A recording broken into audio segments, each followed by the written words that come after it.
Assalamualaikum warahmatullahi wabarakatuh. Perkenalkan, nama saya Ridho Ramadan, jurusan Pertambangan S1. Saya dari kelas C. Saya di sini ingin mempresentasikan tugas tentang negara dan konstitusi. Pertama, pengertian negara merupakan salah satu bentuk organisasi yang ada dalam bentuk kehidupan masyarakat.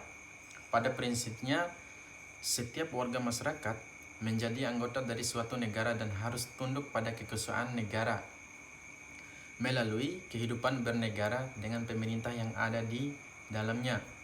Masyarakat ingin mewujudkan tujuan-tujuan tersebut seperti terwujudnya ketentraman, ketertiban, dan kesejahteraan masyarakat.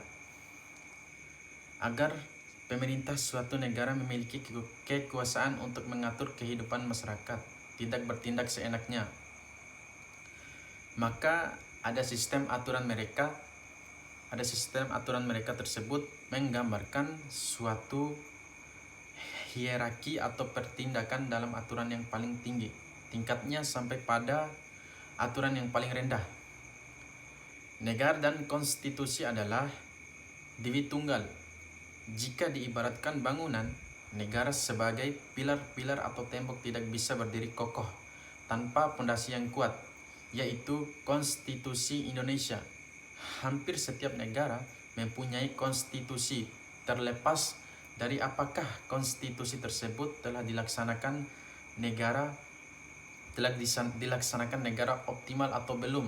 Yang jelas, konstitusi adalah perangkat negara yang perannya tak bisa dipandang sebelah mata.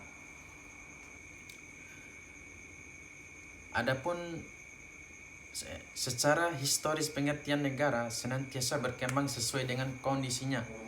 Masyarakat pada saat ini, pengertian tentang negara telah banyak didefinisikan oleh para ahli filsuf Yunani kuno, para ahli abad pertengahan sampai abad modern. Adapun beberapa pendapat tersebut antara lain, pertama, pendapat Aristoteles, Sehman 2002, negara adalah komunitas keluarga dan kumpulan keluarga yang sejahtera demi kehidupan yang sempurna dan berkecukupan.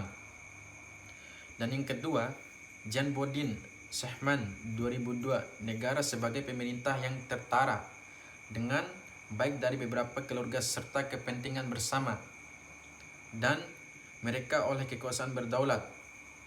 Dan poin yang ketiga, Riger Soltau Budiarjo 2007, Agustino 2007, Kailan dan Ahmad Zubaidi 2007, negara adalah alat atau wewenang yang mengatur atau mengendalikan persoalan bersama atas nama masyarakat. Dan poin keempat, Robert Machiver Sohino 1998, Agustino 2007, negara adalah asosia yang menyelenggarakan penertiban dalam suatu wilayah berdasarkan sistem hukum diselenggarakan oleh pemerintah diberi kekuasaan memaksa. Dan poin kelima, Miriam Budiarjo 2007, negara adalah suatu daerah teritorial yang rakyatnya diperintah oleh sejumlah pejabat dan berhasil menuntut dari warganya untuk ketaatan melalui kekuasaan yang sah. Plato bahwa negara organik bukanlah rakyat semata yang menjadi badan politik, juga bukan orang-orang.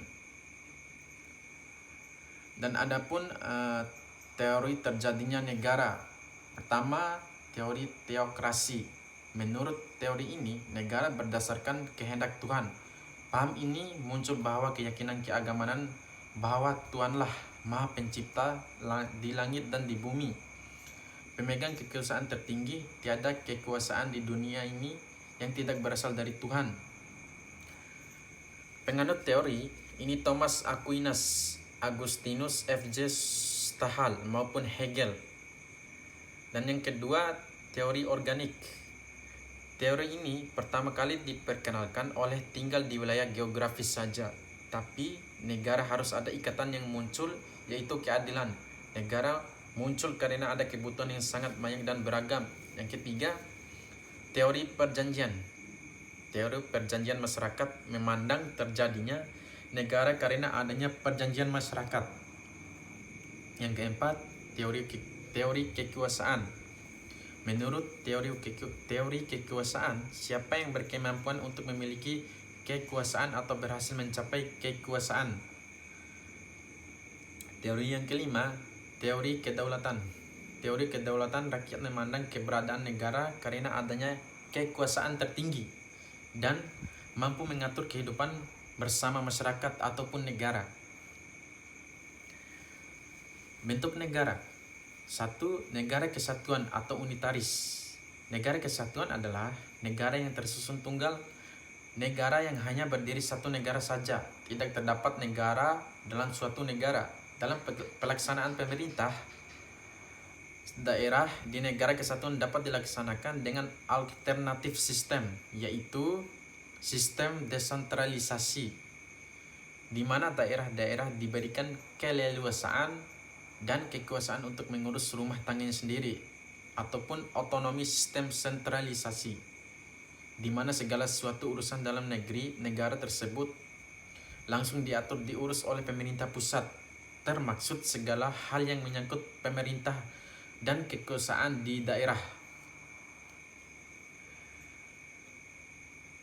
Baik, berdasarkan berbagai teori terjadinya negara, kedaulatan negara serta bentuk dan tujuan negara, maka negara Indonesia diproklamasikan tanggal 17 Agustus 1945. Dapat dijelaskan secara teoris sebagai berikut. Pertama, lahirnya negara Indonesia. Indonesia merdeka tanggal 17 Agustus 1945 dalam proklamasi kemerdekaan Indonesia yang melahirkan Negara Kesatuan Republik Indonesia. Dan adapun unsur-unsur negara, yaitu 1. Unsur pembentuk negara atau konstitutif, yaitu wilayah atau daerah, rakyat, pemerintah yang berdaulat. Dan yang terakhir, unsur deklaratif, pengakuan oleh negara lain, yaitu wilayah daerah. 1. Daratan. Wilayah daratan ada di permukaan bumi dalam batas-batas tertentu dan di dalam tanah di bawah permukaan bumi. Artinya semua kekayaan alam yang terkandung di dalam bumi dalam batas-batas negara adalah hak sepenuhnya negara pemilik wilayah.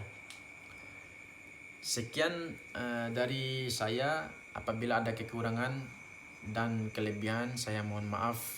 Wabillahi taufik wal hidayah. Wassalamualaikum warahmatullahi wabarakatuh.